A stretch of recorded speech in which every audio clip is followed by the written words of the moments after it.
Hello সবাইকে। So আজকের ভিডিওতে আমরা প্লেরাইট সেট আপ করবো আমাদের টেস্টিং এর ফ্রেমওয়ার্ক ক্রিয়েটের জন্য। তো প্লেরাইট সম্পর্কে জানতে হলে প্রথমে প্লেরাইট বা প্লেরাইট সেট আপের প্রসেস সম্পর্কে জানতে হলে প্রথমে প্লেরাইটের ওয়েবসাইটে যাই।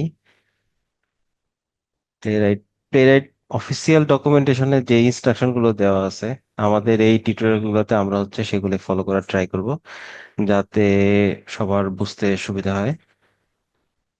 তো প্লেরাইটের যে অফিসিয়াল ওয়েবসাইট আছে সেখানে playwright.dev, সেখানে যদি গিয়ে গেট স্টার্টেড এ ক্লিক করি তাহলে এখানে ইনস্টলেশনের যে ইনস্ট্রাকশন থাকার কথা সেটা আছে। তো আমরা নোড জেএস এর প্লেরাইটের যে লাইব্রেরি আছে সেটাকে ইউজ করব।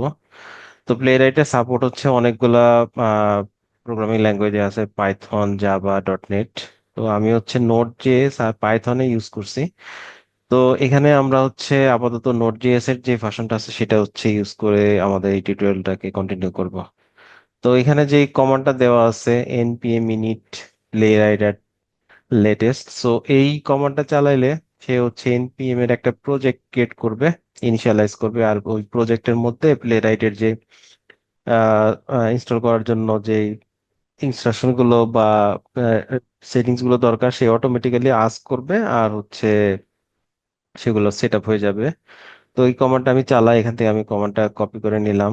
তো আমাদের ভিএস কোডে আমি একটা ফোল্ডার ক্রিয়েট করছি শুধু প্লেরাইট টিউটোরিয়ালস নামে। তো এখানে গিয়ে টার্মিনালে গিয়ে আমি নিউ টার্মিনাল নিলাম। তো সেখানে আমি জাস্ট আমার কমান্ডটাকে পেস্ট করে দিলাম, ইন্টার দিলাম। তো এখন সে জিজ্ঞেস করতেছে যে আমি টাইপ স্ক্রিপ্ট চাই কিনা আমার প্রজেক্টে, নাকি শুধু প্লেন জাভাস্ক্রিপ্ট ইউজ করব। না, আমি টাইপ স্ক্রিপ্ট চাই না। তারপর যে টেস্ট গুলো যে থাকবে সেটা একটা ফোল্ডারের মধ্যে রাখতে হয়, তো ডিফল্ট ফোল্ডারের নাম টেস্টস। সো আমি যদি এখানে অন্য কোনো ফোল্ডার দিয়ে দিই তাহলে ডিফল্ট যে টেস্ট গুলো থাকবে সেগুলো সেই ফোল্ডারে ক্রিয়েট করবে না। আমি এই সেটিংসটা চেঞ্জ করতে চাই না, আমার টেস্ট নামেই থাকলে ঠিক আছে। গিট হাব অ্যাকশন যে ওয়ার্ক ফ্লো আছে সেটা আমরা করব, কিন্তু পরে, আপাতত এটা ফলসই থাক।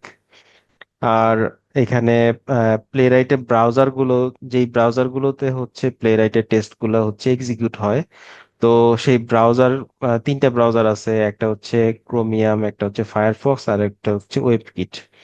তো ওই ব্রাউজার গুলো আমাদের, যেমন আমার পিসিতে যেই কয়েকটা ব্রাউজার ইনস্টল করা আছে, এই ব্রাউজার গুলোতে ডিরেক্টলি টেস্ট এক্সিকিউট হয় না। ওই ব্রাউজার গুলো আইসোলেটেড আকারে একটা স্পেসিফিক জায়গার মধ্যে ইনস্টল করা থাকে।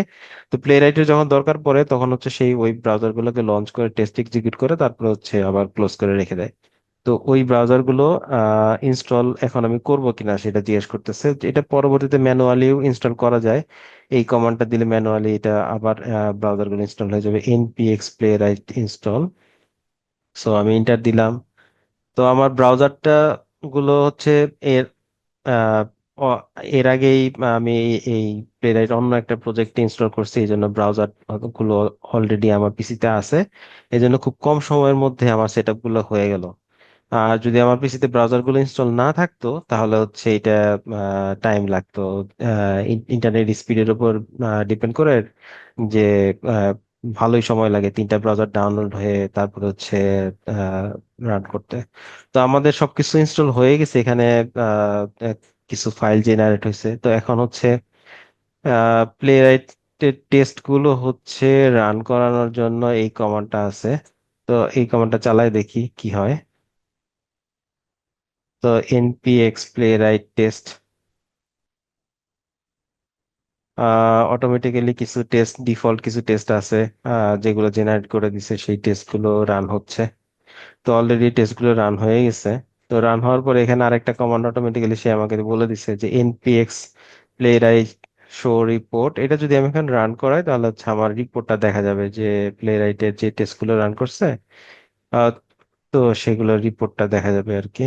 তো রিপোর্ট এখানে চলে আসছে। তো এখানে দুইটা টেস্ট কেস আছে, সেই দুইটা টেস্ট কেস রান করছে আহ, মা- তিনটা ব্রাউজারে, ক্রোমিয়ামে, ফায়ারফক্সে এবং ওয়েবকিটে। তো এখানে প্রজেক্ট যেটা ক্রিয়েট হলো সেখানে কয়েকটা ফোল্ডার আছে, এবং কি এখানে একটা ফাইল আছে প্লেরাইট config ডট জেএস, এটা অনেক ইম্পর্টেন্ট একটা ফাইল। এই ফাইলের মধ্যেই প্লেরাইটের যত কনফিগারেশন আছে সেগুলো এখানে থাকে। যেমন এখানে হচ্ছে বলে দিছে যে কোন ফোল্ডারের ভিতরে আমার টেস্ট আছে, যে ডট টেস্ট। এখানে যদি এই ডট টেস্টের ভিতরে যাই, এখানে এক্সাম্পল স্পেক, এখানে হচ্ছে দুইটা টেস্ট কেস আছে। তো এই দুইটা টেস্ট কেসই হচ্ছে এক্সিকিউট হয়েছে। আর হচ্ছে এখানে রেজাল্ট হচ্ছে এই ফোল্ডারের ভিতরে আছে, টেস্ট রেজাল্ট।